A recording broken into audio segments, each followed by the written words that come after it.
Vamos a dar la bienvenida de la manera apropiada a nuestro ponente del día de hoy, el doctor Roberto García Jurado, quien es licenciado y maestro en Ciencia Política por la UNAM, doctor por la Universidad Complutense de Madrid, miembro del Sistema Nacional de Investigadores y profesor investigador de la UAM Xochimilco. Sus temas de investigación se centran en la democracia, la vida política, la teoría política clásica y contemporánea. Y el día de hoy nos va a compartir la conferencia Maquiavelo y el diseño de las instituciones políticas. Antes de dejarle la palabra al maestro, les voy a pedir por favor a quienes nos acompañan que nos pongan en el chat su nombre completo porque es la forma que nosotros tenemos de pasar lista. Nuevamente les recuerdo por favor mantener sus micrófonos en silencio y al final daremos espacio para las preguntas tanto para la gente que nos está acompañando en Zoom como para quienes nos sigan en Facebook. Doctor Roberto, muchísimas gracias por aceptar nuestra investigación y estar aquí con nosotros el día de hoy. Le dejo la palabra a usted. Muy bien, Guadalupe, pues muchas gracias. Muchas gracias a ti y muchas gracias a mi estimado Josué Tinoco, que tuvo la amabilidad de invitarme a conversar con ustedes sobre este tema que es un tema muy interesante, apasionante para mí y que en los próximos minutos voy a tener la oportunidad de exponerles mis reflexiones y pensamientos sobre Maquiavelo. Debo confesarles que cuando el maestro Tinoco, el profesor Tinoco me invitó a las conferencias y yo le planteé el tema que me gustaría abordar y me dio la fecha, yo dije, oye, le comenté, para esa fecha la situación del país, las condiciones políticas del país van a estar en efervescencia sobre cuestiones electorales, ¿no? Es la antesala de las cuestiones, de la jornada electoral en nuestro país, que es una jornada electoral, como todos hemos percibido, atestiguado, muy intensa, efervescente, electrizante incluso, y yo le manifesté mi inquietud, pero él me dijo que tenía yo carta abierta para tratar este tema o abrirlo a los que yo considerara pertinentes.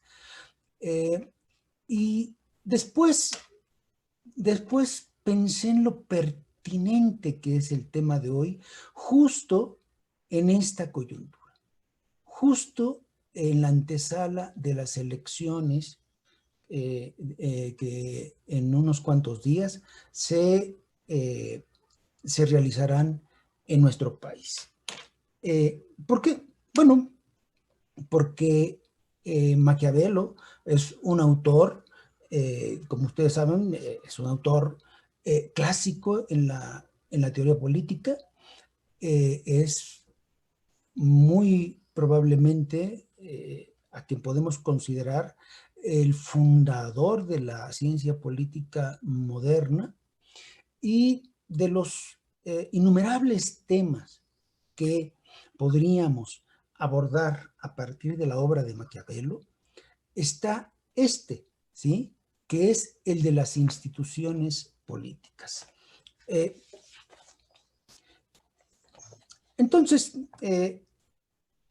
voy a centrarme en los próximos minutos en hacerles alguna serie de comentarios de mi parte, de señalamientos, de lo que constituye el meollo del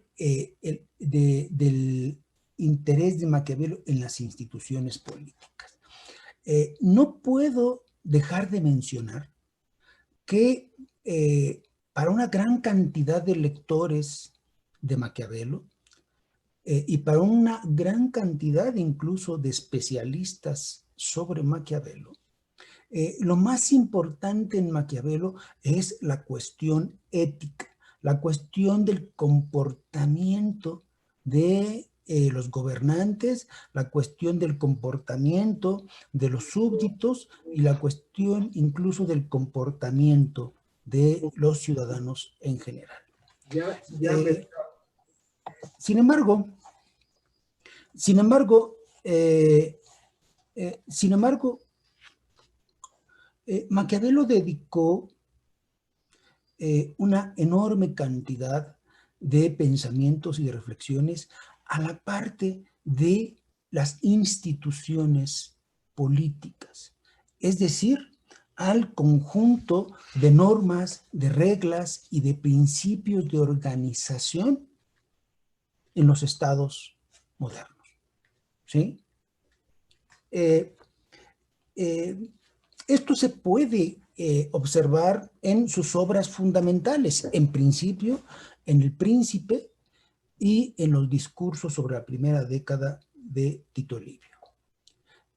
De manera también un tanto menos evidente, pero también perceptible, se puede observar en los otros dos grandes textos que escribió de la teoría del arte de la guerra, perdón, y la historia de Florencia. Sin embargo, quiero comenzar mis comentarios sobre Maquiavelo redirigiendo nuestra atención a tres escritos breves que realizó Maquiavelo ya hacia el final de su vida, ¿no? Maquiavelo muere en 1527 y desde 1512 dejó de fungir como secretario de la República de Florencia, y a partir de entonces estuvo fundamentalmente dedicado a su vida privada y realizando alguno que otro encargo ocasional, fundamentalmente de la familia Medici, que a partir de 1512 regresó a gobernar Florencia, la patria de Maquiavelo, después de haber sido desplazada en 1494. Entonces, les comentaba yo que hacia el final de su vida, justo en 1520, por un encargo, de hecho, del cardenal Giuliano de Medici, quien era en ese momento el gobernante de facto de la República de Florencia, Maquiavelo escribe un texto breve que se titula El sumario sobre los asuntos de la ciudad de Lucca, en 1520. ¿Sí? El cardenal había pedido que fuera la ciudad de Lucca, una ciudad que está muy cerca de Florencia, está como a 80 kilómetros aproximadamente la distancia que hay de aquí de la Ciudad de México a la ciudad de Cuernavaca, muy cerca. Entonces lo envió allí y para realizar una encomienda particular, pero Maquiavelo, con su gran inquietud política y su gran capacidad de observación de los fenómenos políticos, lo que hizo fue escudriñar y fijarse muy bien en cómo se gobernaba la ciudad de Lucca. ¿Sí? Entonces, ese es, digamos, un primer escrito de los tres que quiero referirles en primera instancia, en donde se nota claramente su interés en la estructura institucional del gobierno de Lucca y en su dinámica. Otro documento que le sigue es el que se denomina el discurso sobre los asuntos de Florencia después de la muerte de Lorenzo de Medici, el joven, ¿sí? Que es un texto también de 1520 y que, como ustedes pueden ver por el título, es un texto que le pide expresamente el cardenal Giuliano de Medici a propósito de el intento de reorganizar el gobierno de Florencia una vez que el año anterior, en 1519, había muerto el anterior gobernante de Florencia, Lorenzo de Medici, aquel personaje precisamente al que está dedicado el príncipe, y que, pues, más que por su obra de gobierno, ha pasado a la posteridad, ha trascendido por esa dedicatoria tan particular y tan especial de Maquiavelo. Bueno, pues precisamente había muerto este personaje, y el cardenal Medici le pide a Maquiavelo que escriba una reflexión, una propuesta de cómo reformar el gobierno de la ciudad de Florencia.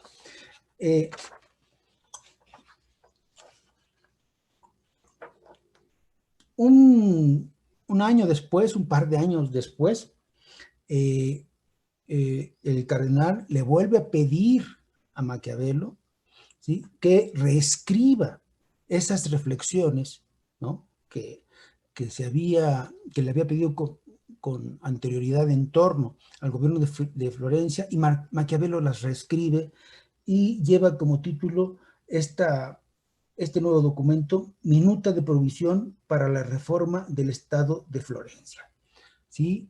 Y es del año de 1522. Muy bien, entonces, en estos tres escritos breves de Maquiavelo se aprecia este interés de nuestro autor en el funcionamiento y en la dinámica institucional de los gobiernos, ¿sí?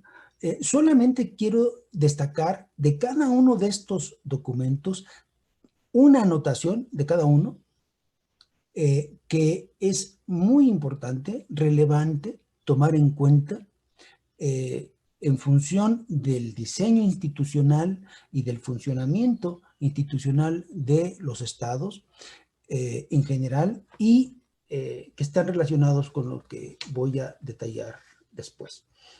En primer lugar, el primer documento al sumario de los asuntos de la ciudad de Lucca, ¿sí?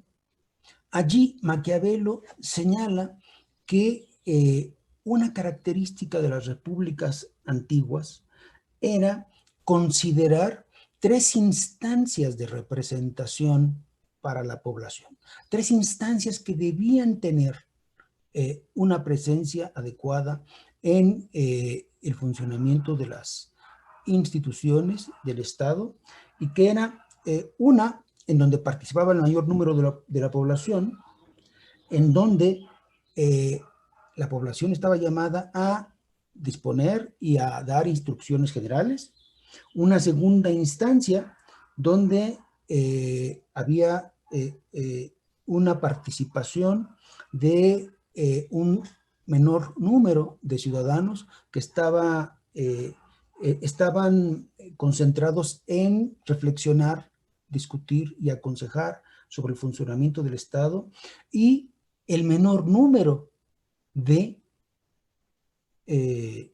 los ciudadanos, que era el que se encargaba de ejecutar las órdenes, ¿sí? Entonces, en el funcionamiento de las repúblicas antiguas y de las repúblicas renacentistas se nota precisamente esta segmentación de los diferentes órganos e instancias del Estado para que intervengan de esta manera particular en el Estado, ¿sí?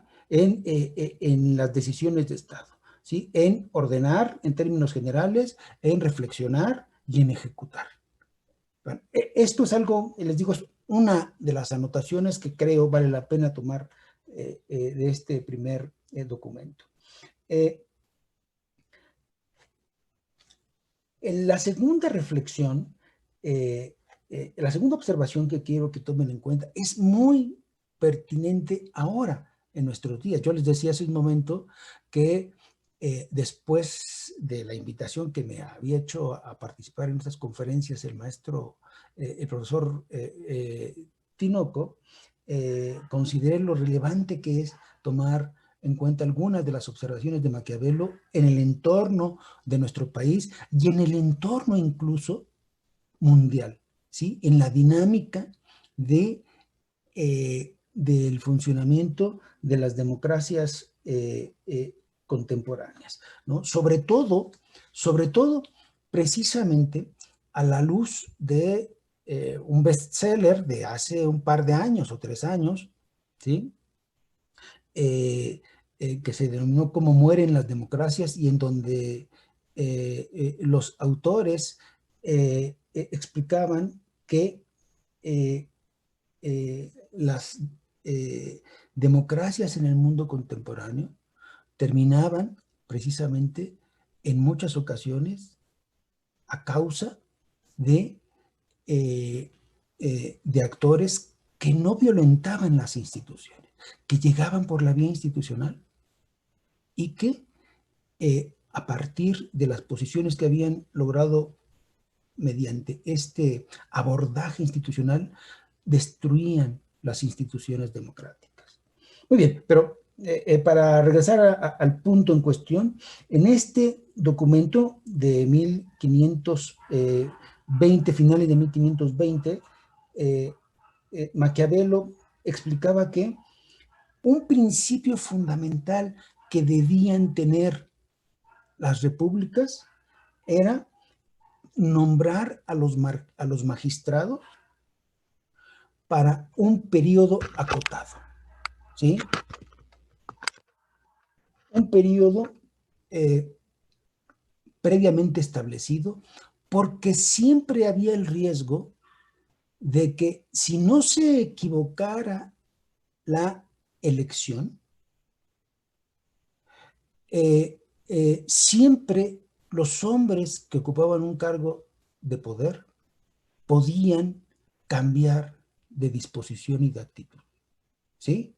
Es decir, lo que Maquiavelo decía es que hay que tener en una república muy claramente establecidos los periodos de gobierno, no transigir en ello, ¿sí?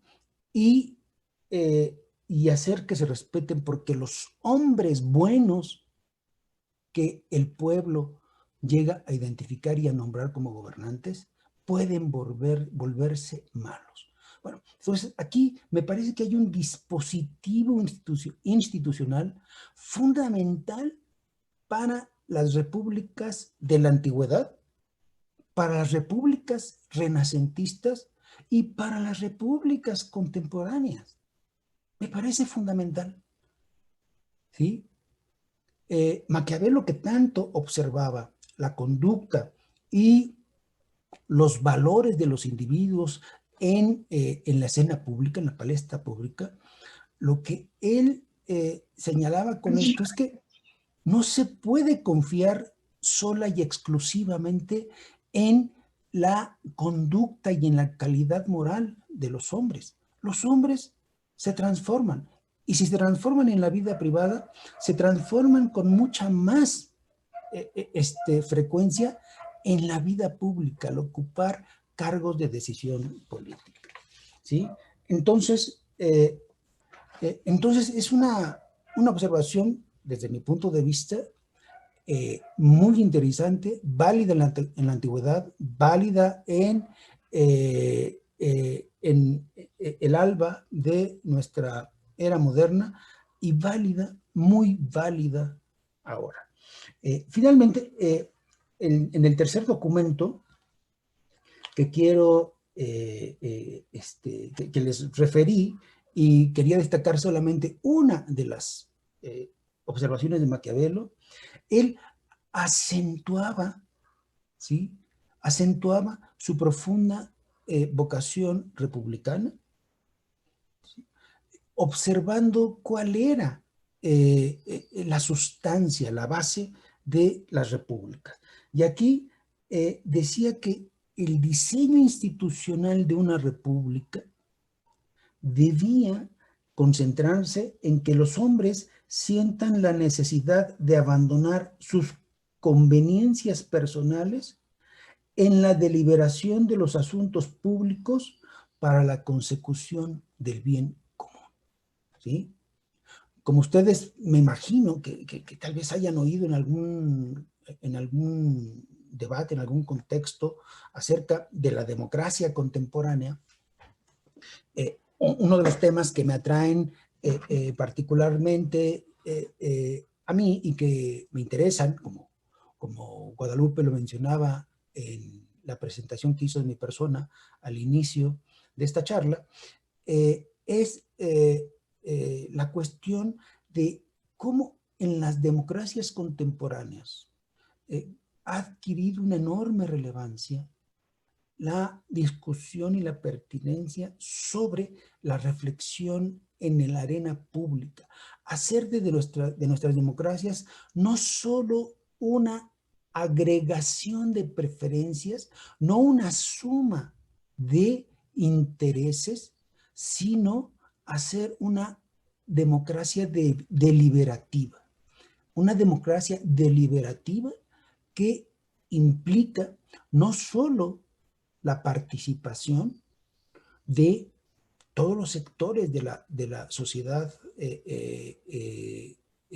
existentes, sino que esta deliberación política se convierta en un mecanismo de sensibilización y de educación del conjunto de la ciudadanía para tomar en cuenta el punto de vista, los intereses y las necesidades de todos los otros individuos que se tiene, que están alrededor de cada uno de los ciudadanos, ¿sí? Entonces, bueno, vean ustedes cómo en este documento Maquiavelo hacía ya esa observación y señalaba como una base del espíritu y de la dinámica del gobierno republicano la necesidad y la pertinencia de que los ciudadanos adoptaran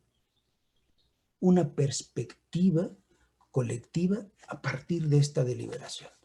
Digo, como ustedes ven, he señalado apenas uno de los señalamientos de Maquiavelo en cada uno de estos tres documentos. Me parece que un análisis detallado de cada uno de estos documentos podría ocuparnos todo el tiempo de la charla del día de hoy, pero solo quería mencionarlo para que ustedes vean que Maquiavelo en estos textos que escribe, como les decía, hacia el final de su vida, entre 1520 y 1522, expresa claramente su interés en el funcionamiento institucional de los estados.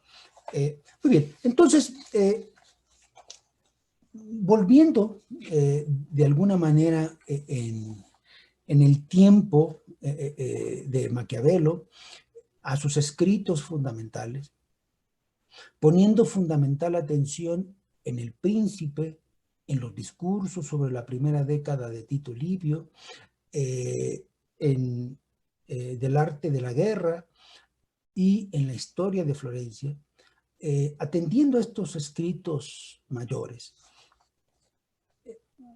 me gustaría hacerles algunos comentarios, algunas observaciones sobre las cuestiones de diseño institucional que más interesaban a Maquiavelo, desde mi punto de vista, tomando en cuenta estas obras mayores, ¿sí?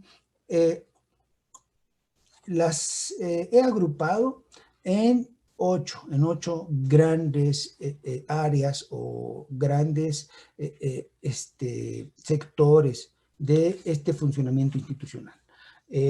Uno es la unidad del Estado. Dos es el Estado de Derecho o el imperio de la ley. Tres es la forma de gobierno que Maquiavelo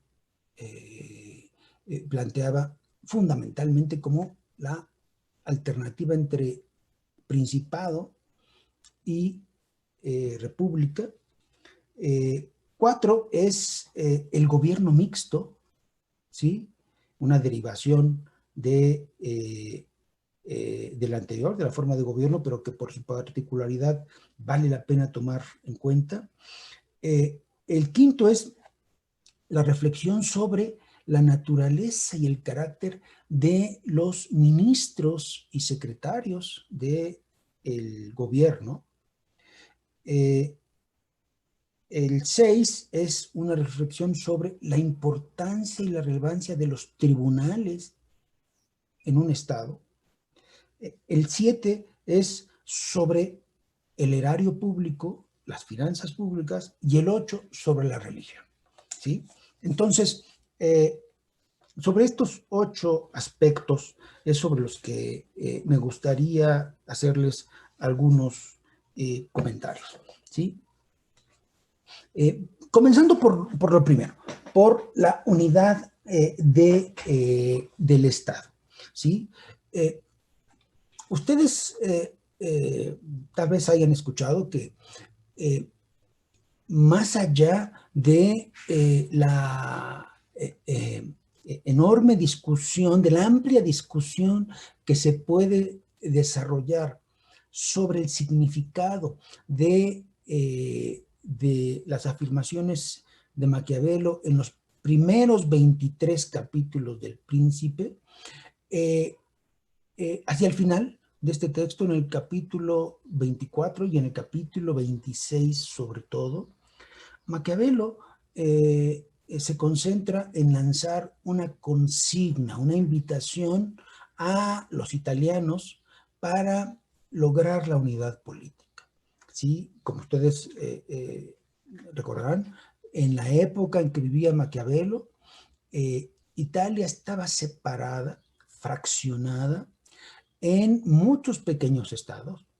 Los 5 estados más grandes que existían eran, en primer lugar, los estados pontificios, que eran gobernados por el Papa y que estaban situados en el centro de la península italiana. Luego, hacia el sur, estaba el Reino de Nápoles. Luego, hacia el norte, un poco arriba de los estados pontificios, estaba Florencia, y en el norte había 2 grandes potencias, 2 grandes estados, el Ducado de Milán y la República de Venecia. Y esta particularidad, esta desunión de los estados italianos, fue la que, a juicio de Maquiavelo y de una gran cantidad de observadores contemporáneos a él, y posteriores también, fue lo que propició que Italia se convirtiera en esa época en una presa, en un botín de las grandes potencias europeas que ya estaban comenzando a unificarse como estados. ¿Sí? En primer lugar, Francia, ¿sí? Que ya estaba muy avanzada en ese proceso. En segundo lugar, España. Y en tercer lugar, en una menor medida de unidad, pues el imperio, ¿sí? El imperio germánico que tenía destellos de concentración de fuerzas, aunque después, a largo plazo, correría una suerte similar a la de Italia, de no poderse unificar, no poder construir un Estado centralizado hasta el siglo XIX y, curiosamente, en todo el siglo XX tuvimos repercusiones muy relevantes de esta unificación tardía, tanto de Italia como de Alemania. Pero en la época de Maquiavelo sí estaba muy claramente ya perfilada la unificación de Francia en primer lugar, de España, y de hecho, toda la península italiana y particularmente Florencia experimentó en carne propia esta debilidad estatal, ¿sí? Fraccionamiento de los italianos en diferentes y pequeños estados que los reducía a una capacidad económica y militar mucho menor que a los grandes reinos como Francia y España, y por lo tanto eh, eh, hubo trastornos muy importantes en, eh, en Florencia a raíz de ello. De hecho, el mismo Maquiavelo en su propia vida experimentó estos inconvenientes y de allí que se convirtiera en él una, que él observara una necesidad imperiosa de unificar al Estado para defenderse al exterior. ¿Sí? Maquiavelo sirvió a la República de Florencia precisamente desde 1498 hasta 1512. Y en 1512 el gobierno republicano de Florencia cayó precisamente por una invasión de las potencias europeas que se aliaron con la familia Medici para desplazar al gobierno republicano y restaurar a esta familia en el gobierno de Florencia. Bueno, entonces, en esta medida es que Maquiavelo identifica que una prioridad fundamental de la organización política es la unidad estatal, que el Estado opere unificadamente. Y plantea que los hombres no pueden vivir seguros a no ser mediante el poder político que construya una sola autoridad. ¿Sí? Aquí hay claramente un atisbo, un señalamiento de la gran reflexión que desarrollaría después este gran filósofo inglés Thomas Hobbes, quien señaló como la primera y fundamental ocupación del Estado el garantizar la seguridad de los individuos, ¿sí?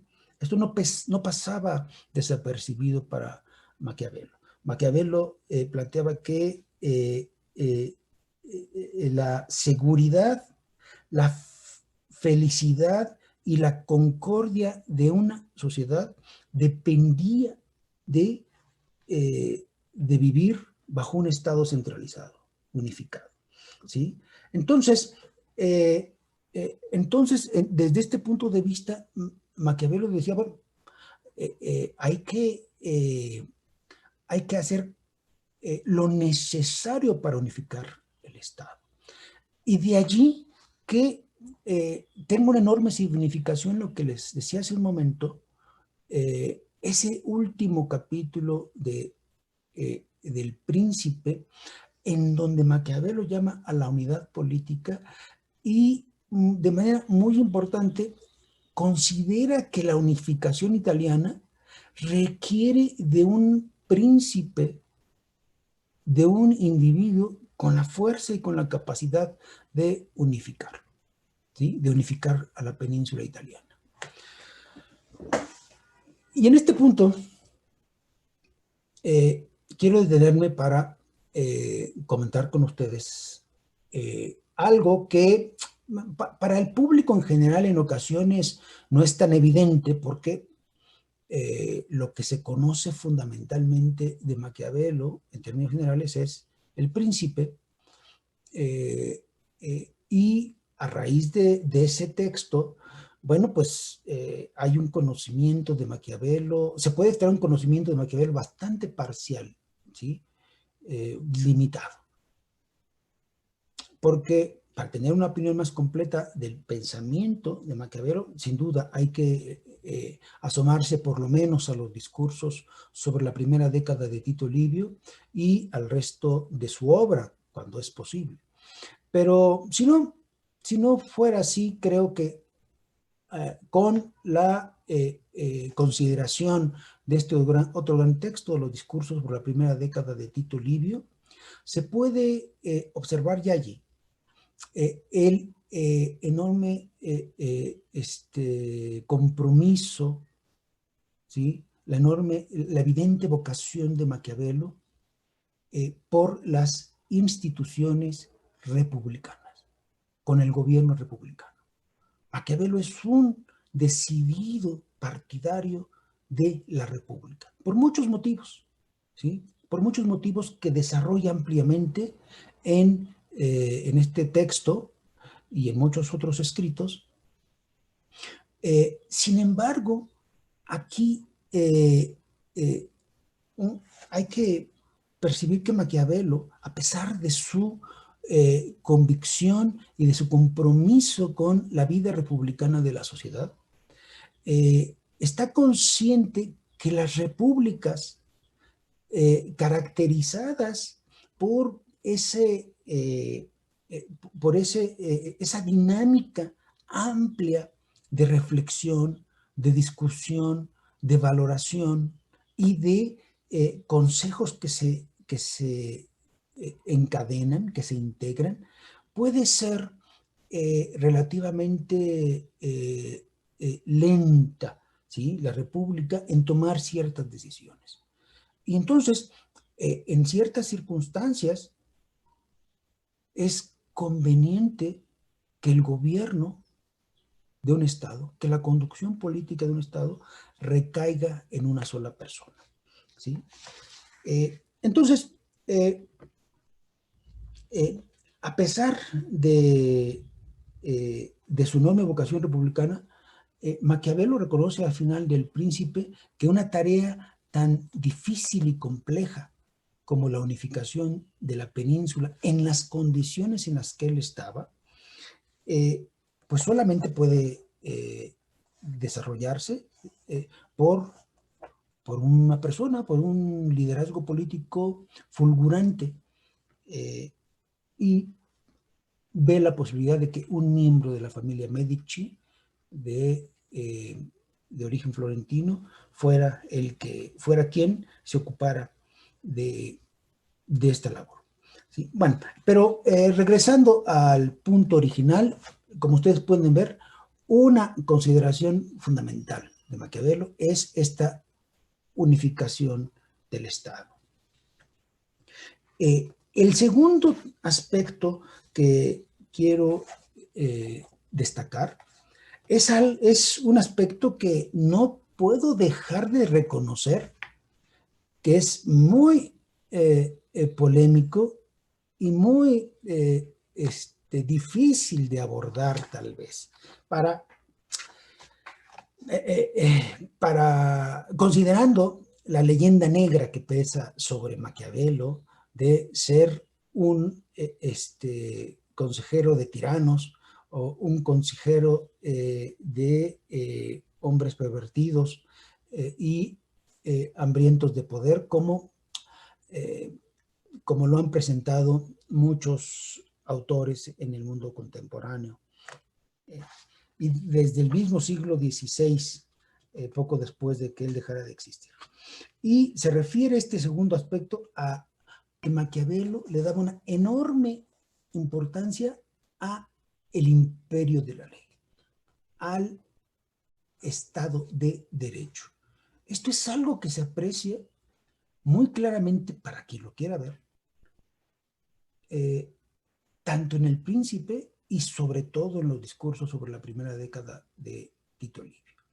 Se aprecia muy claramente que Maquiavelo sentía que una de las bases más importantes de las repúblicas, pero mucha atención, no solo de las repúblicas, sino de los principados, era el respeto de la ley, ¿sí?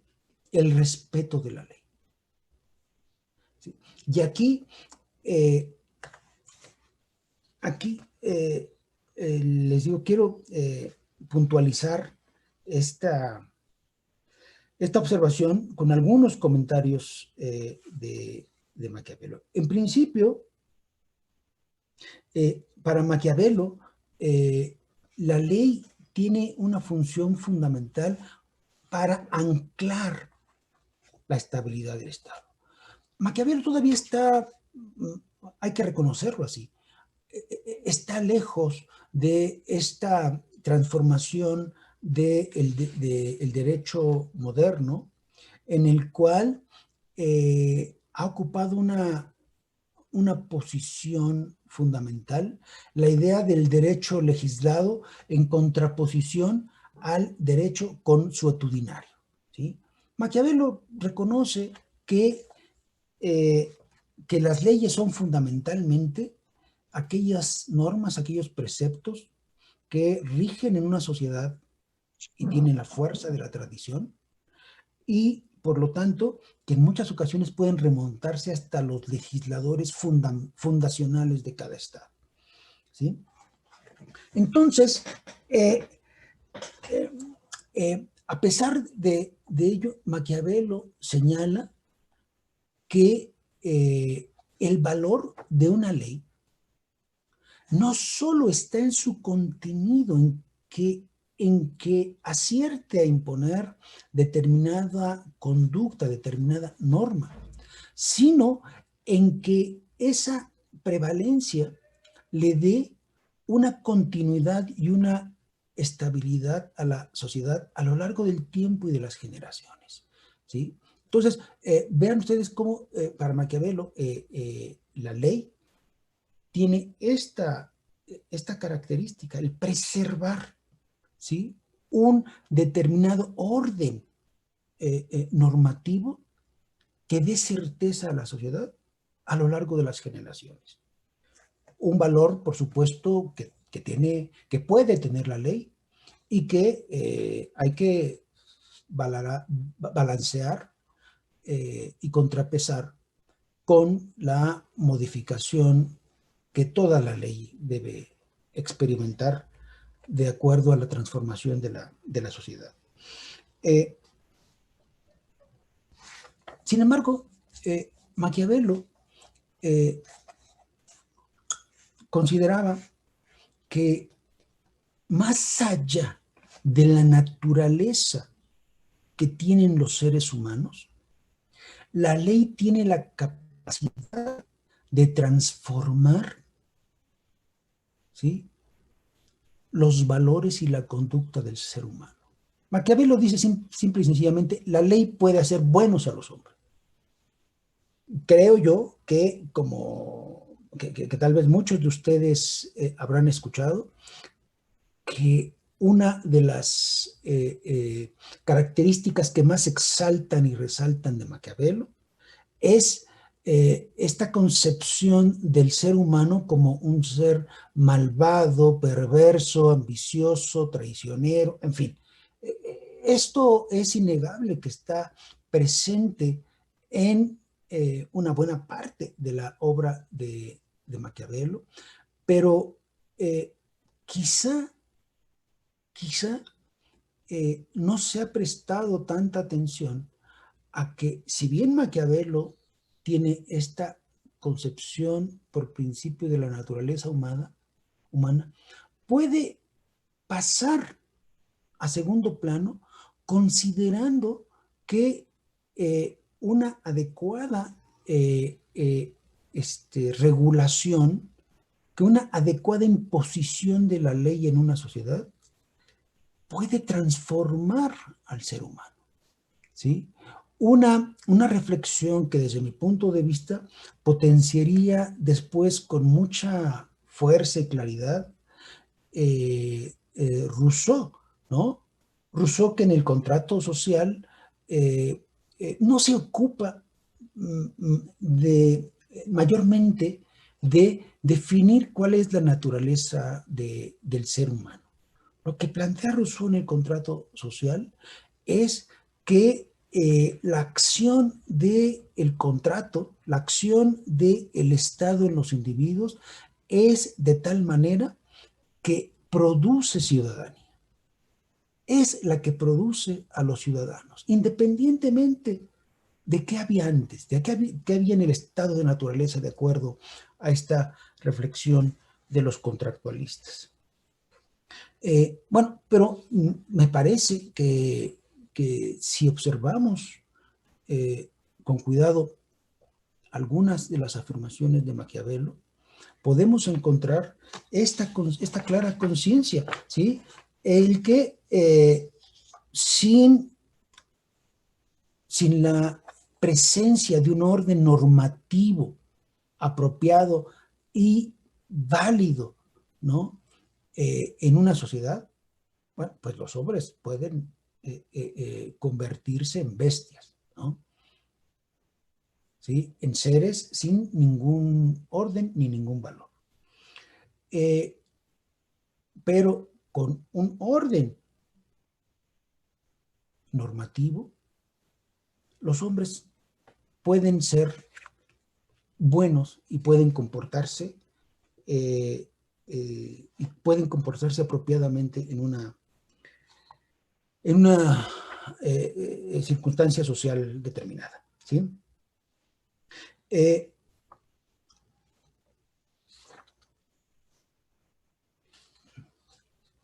Como ya me estoy acercando al término de esta conversación, voy a apresurar un poco la caracterización de los otros puntos que les había comentado. Finalmente, cada uno de ellos es susceptible de una muy larga reflexión y análisis, como les decía desde el principio, con los 3 documentos que les mencionaba. Pero con relación al Estado de Derecho, no me gustaría dejar pasar una última reflexión, que es sobre la legalidad. Y aquí me gustaría contrastar esto que voy a decir con la famosa doctrina de la razón de Estado, ¿sí? La famosa doctrina de la razón de Estado que, digamos, encuadraría y caracterizaría de manera muy precisa el alemán Friedrich Meinecke, con su texto de la idea de la razón de Estado en la Edad Moderna, en donde señalaba cómo pues, Maquiavelo podía ser considerado como el iniciador de esta tradición que daba una consideración, un peso muy relevante a la conservación y preservación del Estado a una costa de pasar por alto la ley y de pasar por alto algunos principios morales. Sin embargo, les decía yo, en la actualidad, dada la situación de la democracia en México y de la democracia en el mundo, Maquiavelo observaba en los discursos, en el primer libro de los discursos sobre la primera década de Tito Livio, que no se puede romper la legalidad de un Estado para buscar el bien, porque después se puede romper para conseguir el mal. Bueno, seguramente una afirmación de este tipo puede sorprender a una gran cantidad de personas que vean en Maquiavelo a el artífice, al exponente más importante de la razón de Estado. Pero Maquiavelo era consciente de esto, ¿sí? El que se rompa en un primer momento la ley es un pésimo precedente para un Estado, república o principado, dado que después no hay manera de prever, de evitar que otros rompan la ley sin guardar la consideración apropiada para la búsqueda del bien, sino persiguiendo su propio bien o el mal en sí mismo, ¿sí? Bueno, les decía yo que voy a apurar un poco mi recuento. Solamente quiero detenerme particularmente en la tercera observación que yo les hacía en la forma de gobierno, que fue uno de los aspectos en los que más se ocupó Maquiavelo, y fundamentalmente en describir si se trataba de una república o de un principado, y y cómo él encontraba que una y otra forma de gobierno eran formas de organización política válidas para una sociedad, dependiendo de su situación particular, dependiendo de las condiciones por las que atravesara, ¿sí? A pesar de la recomendación general, de toda la valoración positiva que podía tener la República, siempre reconoció que en determinados casos el gobierno monárquico podía dar y ofrecer mucho a la sociedad para ordenarla políticamente. En este sentido, yo quiero comentarles cómo es muy pertinente en la situación actual de nuestro país reflexionar sobre ello, ¿sí? Hasta el momento, o en las últimas décadas, tanto en México como en el mundo, ha sido muy común reflexionar sobre dos grandes alternativas políticas: o la democracia o las formas autoritarias de gobierno, ¿sí? Democracias o formas autoritarias de gobierno, y estas formas autoritarias de gobierno, bueno, pueden adoptar muchas modalidades, pero eh, este contraste es el que privado, ha ocupado la mayor parte de las reflexiones contemporáneas sobre las formas de gobierno.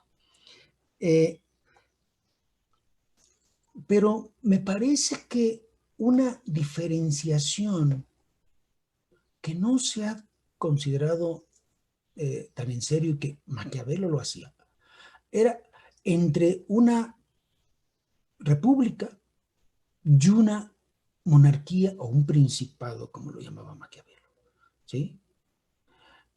Y aquí quiero remontarme a nuestro propio pasado, al pasado de México, eh, que es una caracterización que hacía uno de nuestros grandes historiadores, de nuestros grandes intelectuales, Daniel Cosío Villegas, quien en 1972, hace casi 50 años, decía que, que México, ¿no? que la forma de gobierno en México podía caracterizarse como una monarquía absoluta, sexenal, hereditaria y por línea transversal, ¿sí? Bueno, o sea, en su momento me parece que se asumió esta descripción más por su lado crítico de la situación política del país que por sus capacidades descriptivas de la situación. Tengo esa impresión, ¿sí? Pero, eh, pero siguiendo también a Maquiavelo, cuando Maquiavelo decía, bueno, cuando uno se enfrenta a una situación o está frente a otra persona, lo que hay que observar no son los ojos, son las manos. Es decir, hay que observar no lo que parece o no lo que dice, sino lo que hace. Y si nosotros observamos esta caracterización de Daniel Cosío Villegas, bueno, pues es muy difícil ahora, con nuestra perspectiva histórica, no darnos cuenta que, en efecto, aunque, eh, aunque el presidente mexicano tenía una serie de facultades establecidas en la Constitución, bueno, pues sus facultades eran mucho mayores, ¿sí? Jorge Caprizo se encargaba en su momento, en el clásico eh, eh, del constitucionalismo mexicano, el presidencialismo en México, se encargaba de caracterizar todas las facultades que tenía el presidente. Y el presidente tenía precisamente, pues, un poder prácticamente absoluto en nuestro país. Eh, y eh, ciertamente estaba acotado seccionalmente, pero tenía la capacidad de heredar ese poder, ¿sí? Y heredarlo en línea transversal, es decir, en la, en la familia revolucionaria característica que dominó a nuestro país en la mayor parte del siglo XX. Entonces, ¿qué es lo que quiero decirles? Que en el mundo contemporáneo, aunque parezca anacrónico, si nosotros observamos el funcionamiento de muchos estados que formalmente plantean ser repúblicas, tal vez nos llevemos una sorpresa y veamos que en la realidad se comportan como monarquías. En la realidad son monarquías. ¿Por qué? Porque la vida política de ese país depende de la decisión de un solo hombre. Varios casos hay en nuestro continente en donde por un periodo a veces no tan acotado ha ocurrido esta circunstancia. Claro, cuando, cuando se observan, se piensa que son repúblicas que funcionan de manera imperfecta, pero si regresáramos a las consideraciones de Maquiavelo, de Montesquieu, nos daríamos cuenta que habría ventaja en decir estos estados tienen como una forma de gobierno una monarquía, en el sentido en que un solo hombre toma las decisiones que afectan a la sociedad. ¿Sí? Claro, parecerá un anacronismo, pero si nos damos cuenta de ello, podemos caracterizar de una manera más realista y más útil para el análisis político la forma de gobierno de muchos estados contemporáneos. Muy bien, entonces les digo, se ha agotado el tiempo. Solamente quiero repetirles los otros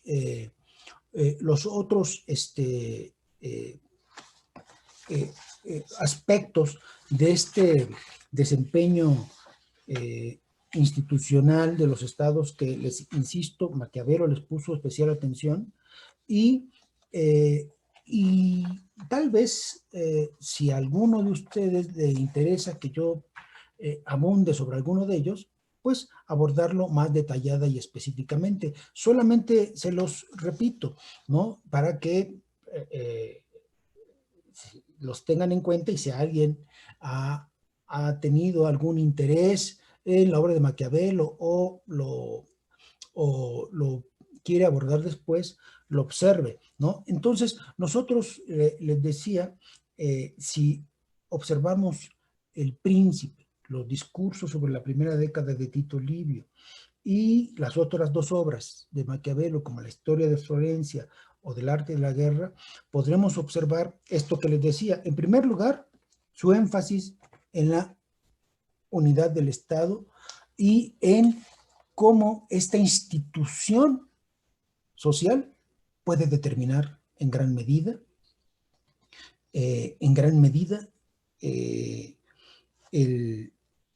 la vida estatal. 2, el Estado de Derecho. 3, la forma de gobierno, república o principado, que es lo que estaba comentando hace un momento y que les decía que bien valdría la pena ampliar nuestra, eh, nuestro análisis sobre los estados modernos y no solamente observar si se trata de democracias o de gobiernos autoritarios, sino si se trata de repúblicas, ¿no? Con toda la sinuosidad que puede tener el gobierno republicano o monarquías. Y luego, el gobierno mixto, en cuarto lugar.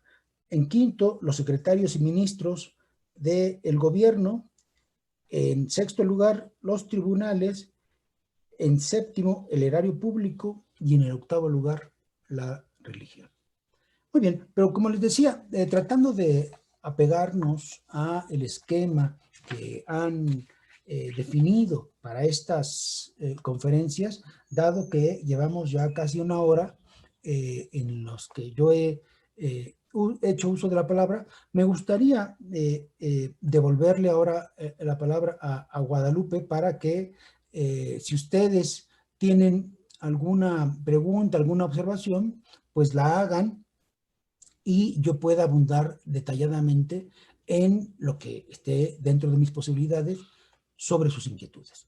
Entonces, Guadalupe, pues no sé cómo proceden en este momento para darles la palabra a los participantes en la conferencia. Muchísimas gracias, doctor Roberto. La dinámica para las preguntas es la siguiente. Les pedimos, por favor, que no le escriban por chat o bien, si alguien quiere hacerla de viva voz, por favor que levanten la mano con las reacciones que tienen ustedes en Zoom para que podamos ir dando la palabra de una manera adecuada y ordenada. Igualmente, para quienes nos están siguiendo vía Facebook, si tienen alguna pregunta o algún comentario, pueden escribirlo en la sección de comentarios y nosotros lo transmitimos al doctor Roberto. Entonces, ya tenemos aquí algunos comentarios.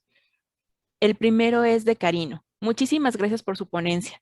Es mejor ser temido que amado, pero jamás odiado. Ese es su comentario. Bueno, una de las partes más citadas y referidas del Príncipe, es cierto que en el Príncipe Maquiavelo expresa cómo en ciertas circunstancias vale la pena que el príncipe sea cruel y haga uso de la crueldad, ¿sí? Y aquí tenemos una de las enormes vetas de reflexión y de pensamiento y de análisis sobre Maquiavelo, ¿sí? Que es la de en qué momento un príncipe debe, debe incurrir, debe practicar esta crueldad. Y sin duda podemos ver que Maquiavelo lo expresó. El príncipe puede recurrir a ello, pero es un recurso terriblemente peligroso, mucho más cuando se rompe la ley, ¿sí? Entonces, digamos que lo que les había dicho hace un rato, Maquiavelo tenía una enorme consideración por la ley.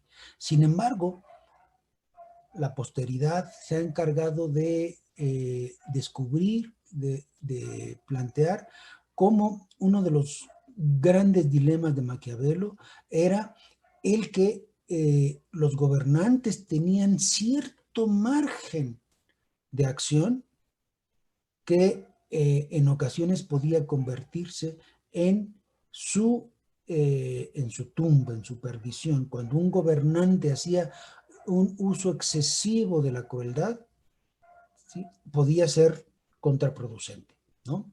Muy bien. ¿Algo más, Guadalupe? Sí, tenemos un comentario de María del Rocío que escribe, gracias por compartir estas reflexiones que nos permiten a la vez llevarlas a nivel de reflexiones propias en este momento político en nuestro país. Muy bien. Bueno, pues qué bueno. Me agrada, Rocío, que les parezcan importantes. Y yo les insisto, ¿no? Me parece que la democracia en México y que las democracias en el mundo contemporáneo experimentan todo un desafío en lo que, en lo que respecta a su funcionamiento institucional, ¿sí? A respetar esa estructura institucional característica de las democracias y a estar conscientes del enorme riesgo que significa romper con estas instituciones de las repúblicas democráticas que existen en la actualidad y que consideramos la mejor forma de gobierno al alcance de la humanidad. Sí, otra La cosa. siguiente pregunta nos escriben, ¿ya se ha superado a Maquiavelo en la política con relación con Rousseau o aún puede estar vigente y más aún en estos tiempos de una política muy confusa? Bueno, bueno, mira, Roberto, como tú creo que percibes, Rousseau, Rousseau es en muchos sentidos un ferviente admirador de Maquiavelo. Una de las partes más conocidas y citadas de esta cercanía de Rousseau con Maquiavelo es cuando en el contrato social Rousseau plantea que lo que hace Maquiavelo en El Príncipe es darle lecciones no a los príncipes, sino a los ciudadanos, ¿no? Creo yo que es un exceso. Me parece que, como todos ustedes saben, y yo lo referí al principio de nuestra conversación, El Príncipe lo escribió Maquiavelo con todo el propósito de describir de la manera más directa, clara y cruda la forma en que se resolvían los asuntos políticos en la Florencia y en la Europa de su época. Y entonces Maquiavelo no se detiene para describir con lujo de detalles cómo para conseguir o conservar los estados había algunos príncipes o aspirantes a príncipes que cometían más de una crueldad o crueldades de difícil concepción. Pero, eh, pero me parece que más allá de esta exageración, eh, eh, Rousseau en muchos sentidos es un fiel seguidor de Maquiavelo. Algo a lo que les decía que podía abundar de acuerdo a sus preguntas, es que, por ejemplo, en el último punto de reflexión que yo les ponía, el de la religión, eh, Rousseau, Rousseau considera que es muy importante tratar de crear y fortalecer una religión civil en los estados. Es decir, que los ciudadanos consideren que el servicio público, ¿sí? Que los ciudadanos consideren que la concordia ciudadana son principios a los cuales deben prestarle una obediencia como si fueran mandatos divinos. Ahí está, en buena medida, esta esta presencia imperativa de la religión civil. Y una característica muy importante de Maquiavelo es que Maquiavelo también reconoce en los discursos sobre la primera década de Tito Livio que la religión puede desempeñar una función muy relevante en la unificación, en la pacificación y en la concordia de los estados, porque es un medio para para fortalecer los vínculos de los conciudadanos y para hacer que respeten determinadas normas de convivencia ciudadana que pueden también asumir como mandatos divinos, ¿sí? Entonces, por eso, esto que mencionas, Roberto, no sé, no sé yo si sea necesario superar a Maquiavelo. No sé si sea la manera más adecuada de plantearlo. Me parece que uno y otro han aportado elementos fundamentales para la comprensión y la justificación del poder político en el Estado moderno, ¿sí? Entonces, creo yo que ambas contribuciones son muy relevantes. Tenemos una pregunta de Carino que nos escribe, de acuerdo a Thomas Hobbes, el hombre lobo del hombre, ¿qué podría comentar sobre la política que se ejerce hoy en día? Aquí, aquí me gustaría regresar a lo que yo exponía hace un rato, ¿sí? Y les decía, entre Hobbes y Rousseau podemos establecer una coincidencia muy relevante en la idea de esta perversidad natural del ser humano. Ambos comparten y coinciden en, eh, en ello, ¿sí? En que el hombre es un ser, como les decía, traidor, ambicioso, cruel, despiadado en ciertas circunstancias.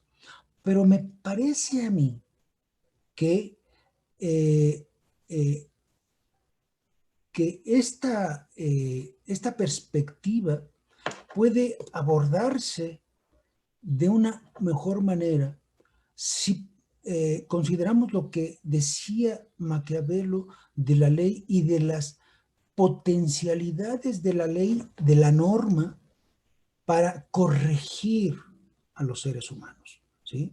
Eh, ambos, me parece a mí que ambos, eh, Maquiavelo y Hobbes, pueden ser considerados como partidarios decisivos de la autoridad estatal en contra de el desorden, la anarquía, el exceso de libertad o libertinaje, si se quiere llamar de esa manera, ¿sí? Ambos prefieren una solución que, dé un gran peso, una gran autoridad del Estado al riesgo del desgobierno y de la anarquía, ¿sí? Entonces, eh, evidentemente, Hobbes planteaba su descripción del hombre como lobo del hombre para acentuar lo indeseable que es el desgobierno, lo indeseable que es la ausencia de autoridad política, ¿sí? Entonces, en este sentido, me parece que fundiendo aquí a Maquiavelo, Hobbes y Rousseau, lo que podemos establecer es que a raíz de ello, tal vez no tenga tanta relevancia pensar cómo es el hombre en ausencia de la ley, cómo es el hombre en el estado de naturaleza, sino pensar cómo podría ser de acuerdo a un orden normativo y político que le dé orden, estructura y que le dé un esquema de valores que fomente la concordia, la paz y la y, y la el bienestar ciudadano. Esto tiene una gran relevancia ahora, como les decía. Nuestro país, en los últimos años, ¿sí? Y ya han pasado varios gobiernos de varios colores, ¿no? En este siglo XX, en la presidencia de nuestro país y en el control de los órganos legislativos, y vemos un enorme deterioro en la seguridad pública, una violencia desatada. Pero esto no era así hace 40 años, hace 50 años. México no era de los primeros lugares en delincuencia o en impunidad en el mundo. Esto cambió.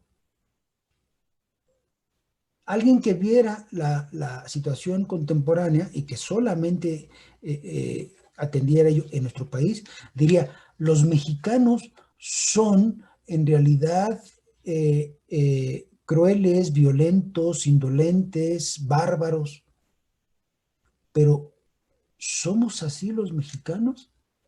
¿O el orden social y político ha permitido que los hombres no se conviertan solamente en lobos, sino en bestias de la peor calaña, al no tener ningún freno ni ningún castigo a sus acciones?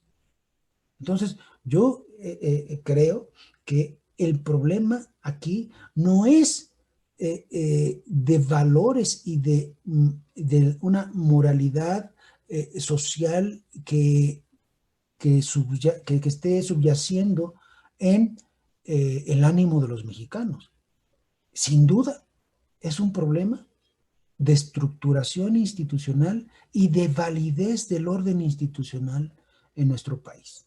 Y yo creo que hay remedio, sin duda hay remedio, atendiendo a esto de lo que estamos hablando hoy, atendiendo a que desde la perspectiva de Maquiavelo se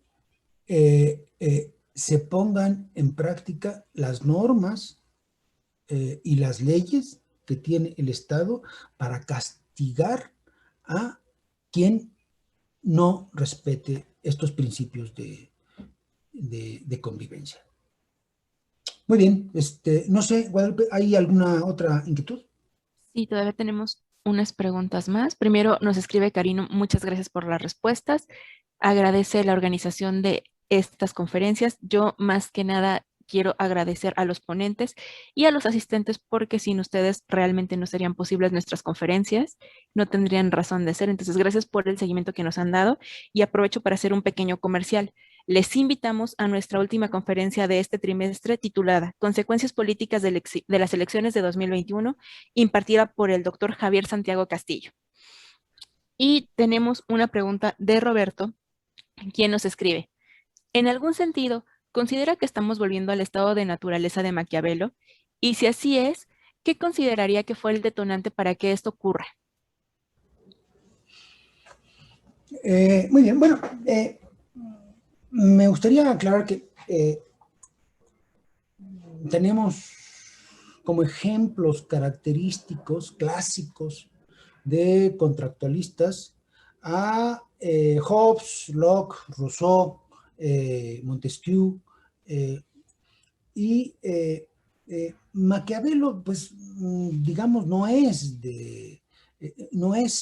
un autor al que podamos considerar contractualista. No plantea estos dos escenarios, ¿no? Recuerden ustedes que los contractualistas, estos contractualistas de los que hablamos, se caracterizan por concebir el estado de naturaleza no como un momento histórico, como una etapa del desarrollo de la sociedad, ¿sí? Sino es más que nada un modelo heurístico, ¿sí? Es decir, lo que plantean los contractualistas es el dilema, ¿cómo hacer para que los ciudadanos, para que los individuos asuman, ¿no?, de la mejor manera la autoridad política y no partan de la idea de que la autoridad del Estado se sobrepone a ellos sin su participación y sin su consentimiento, ¿sí? De allí que cada estado de naturaleza que identifica Hobbes, Locke, Rousseau, Montesquieu, sea diferente. Cada uno de los estados de naturaleza que identifican ellos son diferentes. ¿Cuál es el estado de naturaleza más próximo a la historia, a la realidad? No, no tiene tanto sentido para nosotros.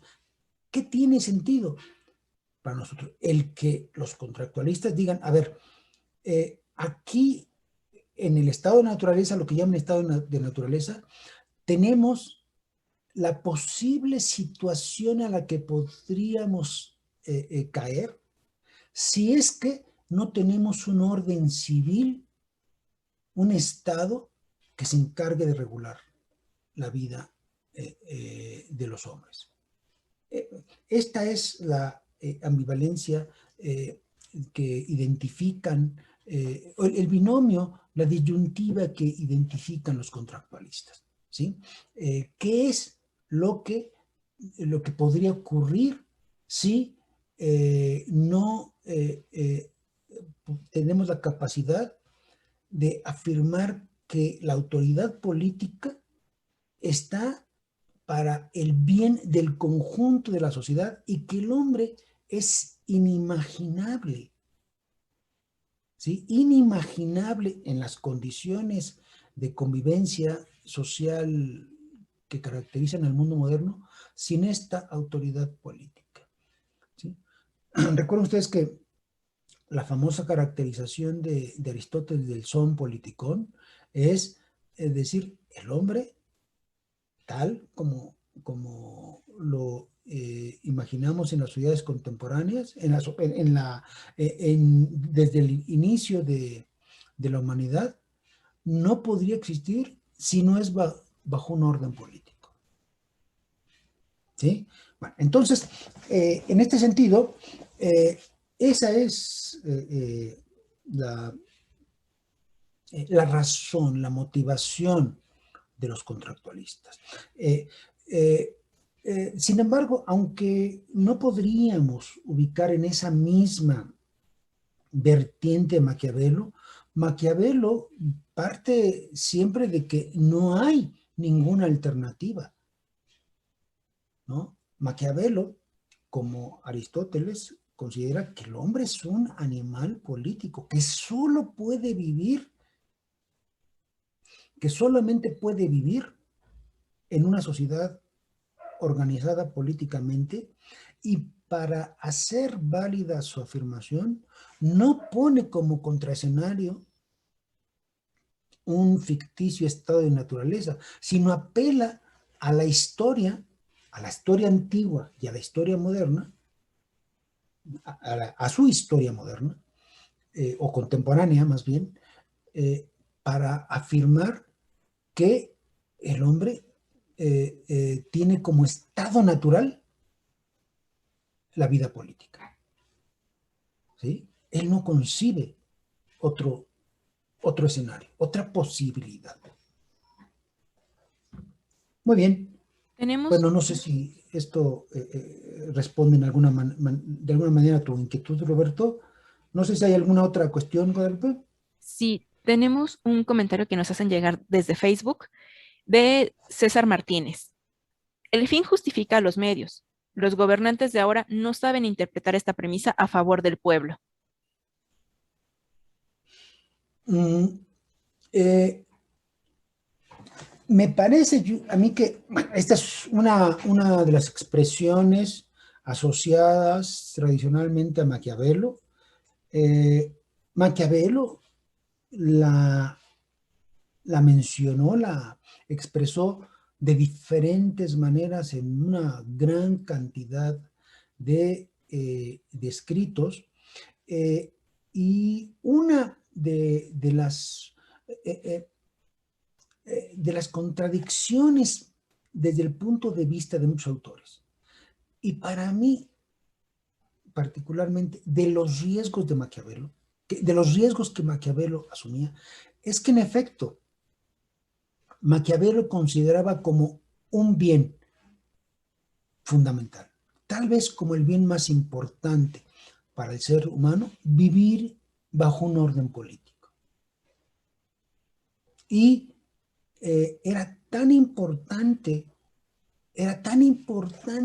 vivir bajo ese orden político que en determinadas circunstancias podía llegarse a caer en la situación de que los gobernantes, para no perder el Estado, para no arruinar el orden público, cometieran actos que podrían considerarse ilícitos en el plano moral o incluso en el plano legal, normativo, ¿sí? Pero me parece que donde muchos críticos de Maquiavelo ven una contradicción, a raíz de lo que yo les comentaba hace un rato, Maquiavelo veía un enorme riesgo, ¿sí? Maquiavelo veía un enorme riesgo y decía, bueno, la ley se puede romper, ¿sí? Para el bien, pero es tanto el riesgo, o sea, hay tanto riesgo de que se pueda romper para mal, que es mejor no romperlo. Recuerden ustedes que el príncipe está escrito con el expreso propósito de obsequiárselo a un gobernante, y no sabemos si Maquiavelo tenía la intención, ¿no? O estaba consciente de que era un escrito que podía hacerse público en algún momento.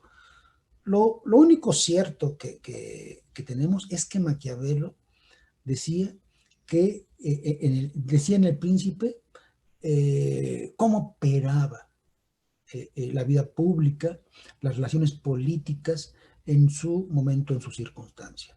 Y asumía esto, que en efecto, en muchas ocasiones, ¿no? hay bienes, hay bienes que no se pueden conseguir en determinadas circunstancias más que por medios, ¿no? que en muchas ocasiones pueden ser recriminables, ¿sí? Pero que esto implica un enorme riesgo. Y de allí que Maquiavelo identificara que estas posibilidades estaban al alcance de los gobernantes y que solamente los gobernantes prudentes, ¿no? Los gobernantes que actuaban con una enorme cautela y prudencia podían utilizarlos con éxito, ¿sí? Porque en manos de otro tipo de gobernantes, bueno, podían arruinar la vida institucional, la vida pública del Estado. Entonces, ¿qué es lo que ha ocurrido? No es que en el mundo contemporáneo no se esté consciente de ello. Me parece que podríamos citar nosotros muchísimos ejemplos actuales y muy cercanos a nosotros, de gobernantes que han pasado por encima de la ley, por encima de principios morales, para conseguir determinados fines. Sin embargo, me parece que el balance es desafortunadamente negativo y de acuerdo al riesgo que el mismo Maquiavelo advertía, la mayor parte de esos casos, ¿no?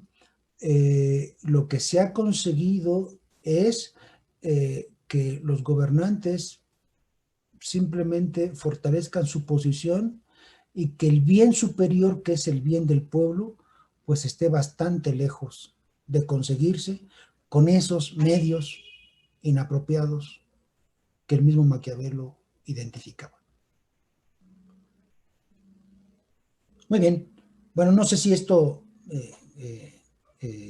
conteste la inquietud del comentario que nos están haciendo, Guadalupe. ¿Hay alguna otra opinión o comentario de nuestros participantes? Pues parece que no. No sé si alguien más quiera expresar alguna opinión, alguna pregunta. Mientras tanto, les recuerdo la invitación a nuestra conferencia de la siguiente semana, la última de nuestro ciclo de este trimestre, titulada Consecuencias Políticas de las Elecciones de 2021, impartida por el doctor Javier Santiago Castillo.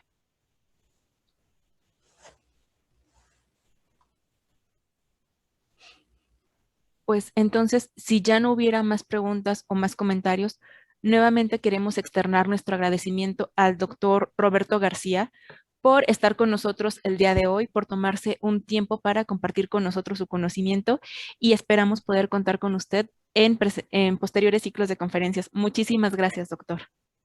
Claro que sí, Guadalupe.